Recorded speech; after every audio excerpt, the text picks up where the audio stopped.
Assalamualaikum warahmatullahi wabarakatuh. Salam Om Swastiastu, Namo Buddhaya, salam sejahtera bagi kita semua.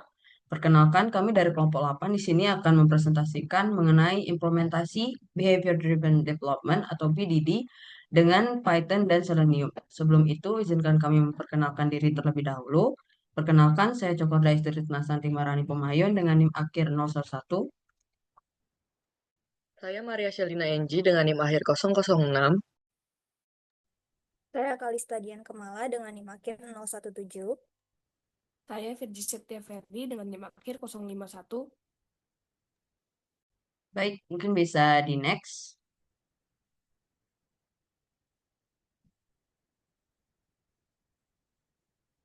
Nah, jadi yang pertama, apa sih behavior driven development itu? Jadi, behavior driven development merupakan pendekatan pengembangan perangkat lunak yang berawal dari kebutuhan bisnis. Kemudian diterjemahkan menjadi contoh konkret dalam bentuk skenario yang bisa dibaca manusia dan dijalankan komputer sebagai automated test. Nah, pendekatan ini menekankan kolaborasi antara pengembang, penguji, dan pemilik bisnis untuk mendefinisikan perilaku sistem dari sudut pandang pengguna atau bisnis sebelum proses pengembangan dimulai. Nah, BDD sendiri berfokus pada penulisan spesifikasi dan skenario menggunakan bahasa natural yang mudah dipahami oleh semua pihak, sehingga membantu memperjelas ekspektasi sistem dan memastikan bahwa perangkat lunak yang dikembangkan benar-benar sesuai dengan kebutuhan bisnis. Bisa di next. Nah, adapun tujuan dan cara kerja BDD. Jadi tujuan BDD ini adalah untuk meningkatkan komunikasi dan kolaborasi antar tim teknis dan non-teknis. Jadi melalui pendekatan ini, setiap pihak dapat memiliki pemahaman yang sama terhadap perilaku sistem yang diharapkan. Selain itu, BDD juga bertujuan untuk memastikan bahwa software yang dikembangkan benar-benar sesuai dengan kebutuhan dan tujuan bisnis. Pendekatan ini juga menghasilkan test case otomatis yang berasal dari deskripsi perilaku sistem, sehingga proses pengujian menjadi lebih efisien dan terintegrasi dengan pengembang. Untuk cara kerjanya, yang pertama itu diskusi dan definisi perilaku. Jadi developer, tester, dan non-teknis itu mendefinisikan apa yang diharapkan dari sistem, bagaimana sistem seharusnya berperilaku dalam situasi tertentu. Lalu yang kedua itu ada penulisan skenario. Nah, spesifikasi perilaku itu ditulis dengan bahasa yang mudah dipahami, yaitu bahasa Gherkin. Lalu yang ketiga ada implementasi kode. Di sini developer membuat kode agar skenario bisa dijalankan dan lulus. Dan yang keempat, itu ada testing otomatis. Jadi skenario dijalankan secara otomatis sehingga memastikan sistem berperilaku sesuai skenario dan atau kebutuhan teknis. Next.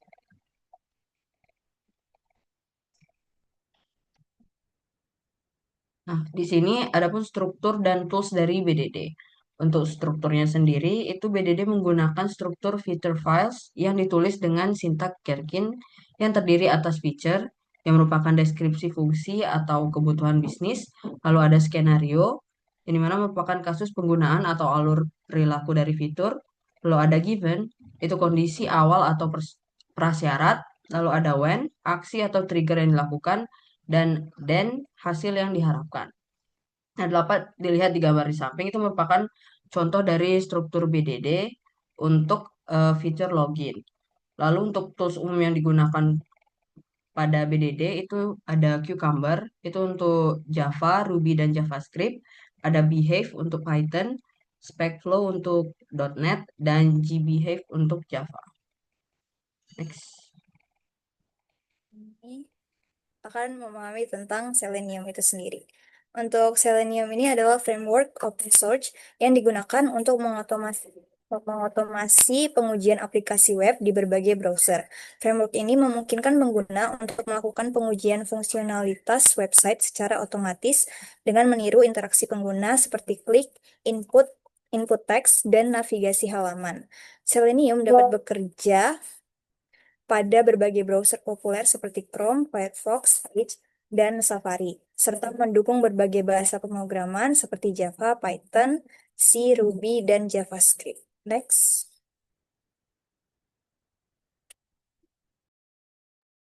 Selanjutnya ada komponen dan kelebihan Selenium. Untuk komponen utamanya sendiri di sini ada 4, yaitu ada Selenium IDE. Ini editor visual berbentuk plugin browser yang digunakan untuk merekam dan memutar ulang aksi pengguna dengan cepat. Yang kedua ada Selenium WebDriver, API utama yang memungkinkan pengembangan menulis script untuk mengontrol browser secara langsung. Yang ketiga ada Selenium Grid, digunakan untuk menjalankan pengujian secara paralel di berbagai browser dan perangkat, sehingga mempercepat proses pengujian. Dan yang keempat ada Selenium RC, yaitu remote control, di mana komponen lawas yang sebelumnya digunakan untuk otomasi lintas browser, namun kini telah digantikan dengan WebDriver. Untuk kelebihannya sendiri, Selenium mendukung berbagai bahasa pemrograman dan platform, serta mampu melakukan pengujian lintas browser dan lintas sistem operasi.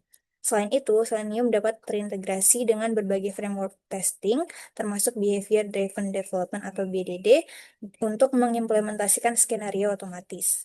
Alat ini mendukung pengujian paralel dan bersifat scalable, sehingga cocok digunakan pada sistem berskala besar. Selenium terintegrasi dengan pipe CI atau CD yang mempermudah proses pengujian berkelanjutan serta bersifat open source dan dokumentasi yang lengkap. Next.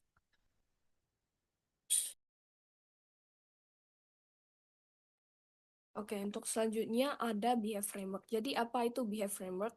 Behave adalah Framework Behavior Driven Development atau BDD untuk bahasa Python yang memungkinkan penulisan skenario pengujian menggunakan bahasa natural dengan sintaks Gherkin. Dengan pendekatan ini, spesifikasi sistem dapat dibaca dan dipahami oleh semua anggota tim, baik pengembang, penguji, maupun pihak non-teknis seperti pemilik bisnis.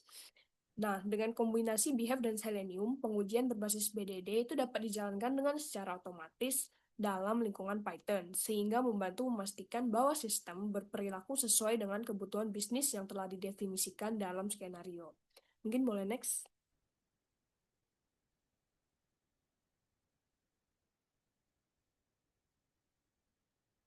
Nah, untuk selanjutnya kita akan masuk ke cara kerja dan struktur folder. Yang pertama ada cara kerja Behave. Yang pertama itu mendefinisikan fitur. Spesifikasi sistem itu ditulis dalam file berformat .feature menggunakan bahasa Gherkin dengan struktur given, when, then untuk mendeskripsikan perilaku sistem dari sudut pandang pengguna. Selanjutnya ada membuat step definitions. Setiap langkah atau step pada file feature itu diimplementasikan dalam file Python yang berada di dalam folder steps. Nah, disinilah logika pengujian ditulis, biasanya menggunakan Selenium WebDriver untuk mengontrol browser. Yang ketiga ada menjalankan tes. Di sini Behave akan membaca skenario dari file feature, menjalankan kode Python yang sesuai, dan menghasilkan laporan hasil pengujian secara otomatis. Di bawah ini terdapat struktur folder dari project Behave. Ada project, lalu di dalamnya ada feature, dan di dalamnya lagi ada login feature, dan ada step untuk feature tersebut, dan ada behave dan requirement. Nah, jadi features ini berisi file.feature yang mendefinisikan skenario pengujian. Sedangkan untuk steps itu berisi implementasi langkah-langkah pengujian dalam file Python. Untuk behave itu merupakan file konfigurasi untuk pengaturan behave. Selanjutnya ada requirements.txt yaitu yang berisi daftar dependensi proyek, misalnya Selenium, behave, dan lain-lain. Mungkin kita boleh lanjut ke laporan. Baik, sekarang kita akan membahas user story dan user skenario yang digunakan untuk pengetesan BDD kali ini. Jadi user story-nya ada, as a customer, I want to login, view a food item, and add it to my shopping cart so that I can purchase the selected item conveniently. Nah, untuk user story-nya sebagai berikut. Nah, di sini fiturnya itu add to cart. Di situ uh, as a customer, I want to log in, view a food item, and add it to my shopping cart so that I can purchase the selected item conveniently. Nah, di situ skenario-nya yang pertama, user itu sukses dalam login, terus bisa melihat food details dan juga add to cart. Ini merupakan skenarionya. Given user is into login page, when the user enter valid username and password, lalu diarahkan untuk klik login button. Nah, setelah itu dia akan ke redirect ke halaman dashboard. Selanjutnya, saat user mengklik food cart, dia dia bisa ke direct ke food description page. Selanjutnya, kalau misalnya user itu klik tambahkan ke keranjang button, itu langsung diarahkan ke cart. Jadi dia nanti ada ketambahan satu item di dalam icon keranjang itu. Seperti itu. Selanjutnya, yang skenario 2 itu user memasukkan username dan password yang invalid. Ini mungkin typo ya, harusnya email. Oke, jadi ganti.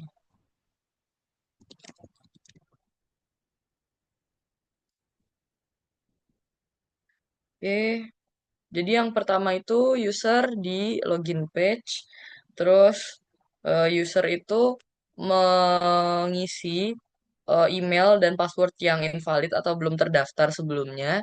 Selanjutnya dia akan mengeklik button login. Selanjutnya akan ada pesan email atau password salah. Terus usernya tetap di login page itu sendiri karena gagal buat login. Selanjutnya ada user gagal login karena nggak mengisi form di login form itu. Jadi yang pertama user itu ada di login page, terus user meninggalkan apa nggak memasukkan email dan passwordnya. Selanjutnya dia akan mengklik login button. Selanjutnya ada error message yang menampilkan email dan password wajib diisi. Nah, di situ posisinya user itu masih ada di login page. Oke, selanjutnya. Baik, lanjut ke desain lingkungan pengujian. Jadi untuk fitur Add to Chart ini, website inklusif itu dilakukan pada sistem operasi Windows 10 64 bit menggunakan bahasa pemrograman Python versi 3.12. Karena versi ini itu mendukung integrasi yang stabil dengan pustaka pengujian berbasis BDD dan Selenium. Nah, beberapa komponen dan konfigurasi pengujian yang digunakan yaitu framework pengujian itu menggunakan Behave, lalu otomatisasi browsernya itu menggunakan Selenium WebDriver, kemudian manajemen drivernya itu menggunakan WebDriver Manager yang digunakan untuk mengelola dan memperbarui Chrome driver secara otomatis tanpa perlu pengunduhan manual. Lalu untuk browsernya itu menggunakan Google Chrome yang dikendalikan melalui Chrome driver. Ini menggunakan server lokal yaitu Laragon dengan framework Laravel 10 dan untuk alamat aplikasinya itu sebagai berikut. Nah, pengujian ini difokuskan pada alur login, view food, dan add to cart yang mempresentasikan proses interaksi pengguna dari masuk ke sistem hingga menambahkan makanan ke dalam keranjang. Nah, jadi pendekatan ini tuh memastikan bahwa setiap langkah yang diuji berjalan sesuai dengan perilaku yang diharapkan pada aplikasi berbasis web. Mungkin bisa di-scroll. Nah, ini merupakan arsitektur pengujiannya. Yang pertama itu ada user, lalu ke browser. Jadi aksesnya itu melalui aplikasi web dari Chrome Driver, lalu ada Selenium Web Driver itu mensimulasikan aksi pengguna di UI seperti klik, input, dan navigasi. Lalu ada Behave Framework itu untuk menjalankan skenario given when then pada file.feature dan steps.py seperti add to cart. Lalu ada Laravel backend itu untuk menangani logika bisnis login, detail makanan, dan transaksi pada keranjang. Lalu ada database MySQL itu untuk menyimpan data akun, menu, dan keranjang. Dan yang terakhir ada hasil pengujian BDD yang mana ini merupakan laporan eh, berhasil atau gagal, log, eh, dan screenshot hasil. Dan jadi diagram ini itu menggambarkan hubungan antara pengujian antarmuka pengguna atau UI dengan logika backend aplikasi inklusif yang dimana Selenium mensimulasikan aksi pengguna yaitu login, navigasi, dan add to cart. Sementara Behave mengatur skenario pengujian berdasarkan format BDD dan aplikasi Laravel menangani logika bisnis serta interaksi dengan database. Oke, untuk selanjutnya kita akan lanjut ke struktur direktori dari project inklusif itu sendiri. Jadi di dalam direktorinya itu ada app-nya sendiri. Dan ada folder BDD test. Di dalam BDD test ini ada features, ada steps. Nah, dalam steps ini isinya itu ada add to cart steps. Itu file Python-nya untuk langkah-langkah add to cart. Nah, di dalam fitur juga ada add to cart feature. Terus di dalam BDD testnya itu ada juga environment.py dan ada selected food URL.txt. Dan selain app BDD test itu ada folder-folder seperti bootstrap, config, database, public, resource, dan lain-lain, dan juga file-file config seperti yang dapat dilihat di direktorinya ya. Mungkin boleh next. Nah, selanjutnya kita akan lanjut ke bagian deskripsi file yang ada di project inklusif. Yang pertama ada file add to cart feature. Nah, file ini berisi skenario pengujian dalam format given, when, then untuk framework behave, yang dimana mencakup 3 skenario utama, yaitu login sukses, login gagal, dan penambahan item ke keranjang. Selanjutnya ada file add to cart steps.py. Nah, file ini berisi definisi langkah pengujian atau step definitions yang menghubungkan setiap langkah di file feature dengan aksi nyata di browser menggunakan Selenium WebDriver. Implementasi ini mencakup interaksi pada halaman login, dashboard, detail makanan, dan keranjang belanja. Selanjutnya ada environment.py. Nah, ini merupakan file konfigurasi environment testing untuk framework behave yang mengatur proses inisialisasi dan penutupan browser atau setup dan teardown WebDriver.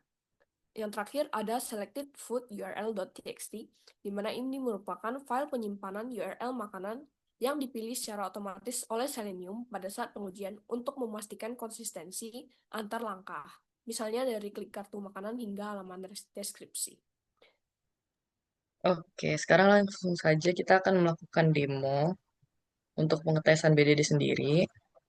Yang pertama-tama harus disiapkan adalah kita bisa menjalankan project Laravel-nya terlebih dahulu dan pastikan linknya itu keluar seperti ini. Terus kita buka. Oke, ini kan sudah tampil landing page-nya seperti ini. Sekarang kita ke eh, menjalankan BDD-nya ke Bash.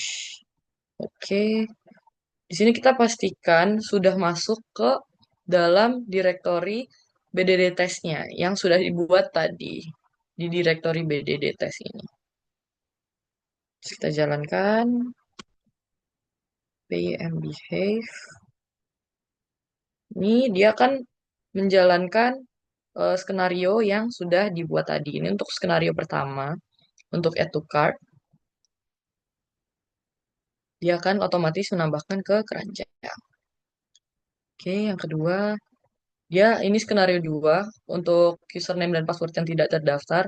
Ini untuk email dan password yang tidak diisi. Oke, seperti itu. Kalau misalnya dia sudah selesai, itu akan otomatis menutup sendiri karena seperti yang dijelaskan tadi, kalau dia itu ditutup dengan otomatis melalui WebDriver tadi. Dan di sini hasilnya bisa kita lihat satu feature pas, yaitu fitur add to cart tadi yang berisi 3 skenario tadi. Dan juga di situ 20 step itu berhasil dijalankan. Seperti itu. Ini untuk detail penjalanannya.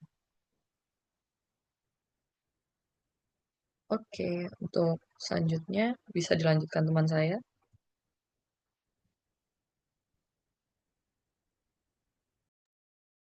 Oke, selanjutnya kita akan masuk ke tampilan dari interface web inklusif itu sendiri. Yang pertama di sini ada tampilan ketika login berhasil, melihat detail makanan, dan add to cart. Nah, pada skenario ini pengguna itu berhasil melakukan login menggunakan kredensial yang benar ya. Nah, setelah menekan tombol login, sistem akan mengarahkan pengguna ke halaman dashboard atau home yang menampilkan daftar kartu makanan. Nah, di sini ada halaman home-nya. Mungkin boleh scroll ke bawah. Nah, pengguna kemudian bisa mengklik salah satu makanan tersebut dan kemudian akan diarahkan ke halaman deskripsi produknya. Nah, di halaman deskripsi produk ini pengguna bisa mengklik tombol tambahkan ke keranjang. Nah, kemudian akan muncul notifikasi item berhasil ditambahkan ke keranjang. Dan ikon keranjang di pojok kanan atas akan bertambah menjadi +1. Nah, seperti pada gambar. Untuk selanjutnya ada skenario login gagal, yaitu username atau password salah. Pada skenario ini, pengguna akan memasukkan kredensial yang tidak valid. Setelah menekan tombol login, sistem akan menampilkan pesan kesalahan seperti username atau password salah. Seperti pada tampilan berikut. Untuk yang ketiga, yang terakhir ada login gagal. Nah, pada skenario ini pengguna akan menekan tombol login tanpa mengisi kolom email dan password. Jadi, dikosongkan. Nah, kemudian sistem akan menampilkan pesan validasi email dan password wajib diisi, dan pengguna akan tetap di halaman login.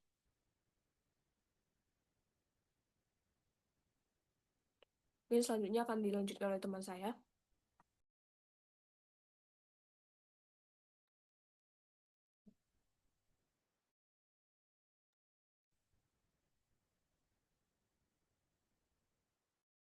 Oke, untuk yang terakhir yaitu pembahasan hasil pengujian. Pengujian dilakukan menggunakan framework Selenium WebDriver yang dikombinasikan dengan pendekatan Behavior Driven Development atau BDD melalui Behave.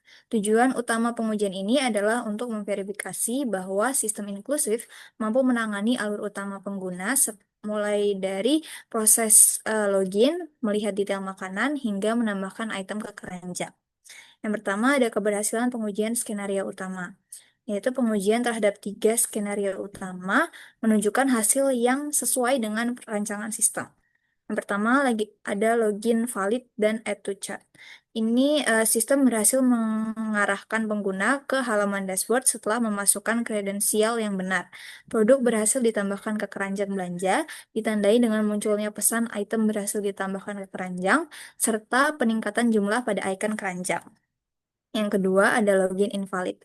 Sistem menampilkan pesan kesalahan, email atau password salah ketika kredensial tidak valid. Kemudian yang terakhir ada login kosong. Sistem menampilkan pesan validasi email dan password wajib diisi ketika pengguna tidak mengisi kedua field. Lanjutnya, dari ketiga hasil ini menegaskan bahwa sistem dapat mengeksekusi alur bisnis inti tanpa error dan memberikan umpan balik atau feedback yang jelas kepada pengguna. Selanjutnya yang kedua ada penanganan error dan validasi. Hasil pengujian menunjukkan bahwa sistem mampu menangani berbagai kemungkinan kesalahan input dan kondisi abnormal dengan baik. Yaitu ada invalid kredensial, menampilkan pesan error yang informatif tanpa mengalihkan halaman. Yang kedua ada empty field, validasi baik dari sisi klien maupun server bekerja sesuai fungsi. Kemudian yang terakhir ada session management, pengguna tetap berada di halaman login ketika autentikasi gagal, sehingga mencegah akses tidak sah ke dashboard. Hal ini menunjukkan bahwa sistem memiliki mekanisme error handling yang efektif dan mendukung keamanan aplikasi. Selanjutnya, yang ketiga ada kelebihan pendekatan BDD. Pendekatan Behavior Driven Development atau BDD dengan framework Behave memberikan beberapa keuntungan penting. Yang pertama ada dokumentasi hidup. File fitur berisi skenario yang dapat dieksekusi sehingga berfungsi sebagai dokumentasi teknis dan fungsional. Yang kedua ada kolaborasi tim, yaitu bahasa Gherkin atau given when then, mudah dipahami oleh pemangku kepentingan non-teknis. Yang ketiga ada maintainability, struktur step definition yang modular memudahkan pengelolaan dan pengembangan penguji di masa mendatang. Kemudian yang terakhir ada reporting. Framework Behave menyediakan laporan eksekusi yang jelas dan terperinci, memudahkan proses evaluasi hasil pengujian. Kemudian yang keempat ada integrasi dengan teknologi inklusif. Framework pengujian yang digunakan terintegrasi dengan baik pada arsitektur teknologi inklusif yang dibangun menggunakan Laravel. Yang pertama ada Laravel Backend, pengujian berinteraksi langsung dengan routing dan controller Laravel. Yang kedua ada Blade Templates, yaitu selektor elemen Selenium sesuai dengan struktur HTML Blade. Dan yang ketiga ada database MySQL, data pengujian konsisten dengan skema database sehingga hasil pengujian akurat. Pendekatan ini menunjukkan kompatibilitas yang tinggi antara framework pengujian dan sistem web yang diuji. Untuk kesimpulannya sendiri, berdasarkan hasil pengujian yang dilakukan terhadap fitur login dan juga add to chart pada website inklusif, dapat disimpulkan bahwa kedua fitur itu telah berjalan dengan optimal sesuai spesifikasi. Sistem menampilkan validasi dan pesan error yang jelas, menjaga konsistensi serta pengalaman pengguna. Pendekatan BDD dengan Behave dan Selenium terbukti efektif untuk otomatisasi dan verifikasi perilaku sistem. Fitur utama siap dideploy dan metode BDD layak ditetapkan untuk pengujian berkelanjutan di pipeline CI atau CD. Mungkin sekian presentasi dari kelompok 8. Kurang lebihnya kami mohon maaf. Terima kasih.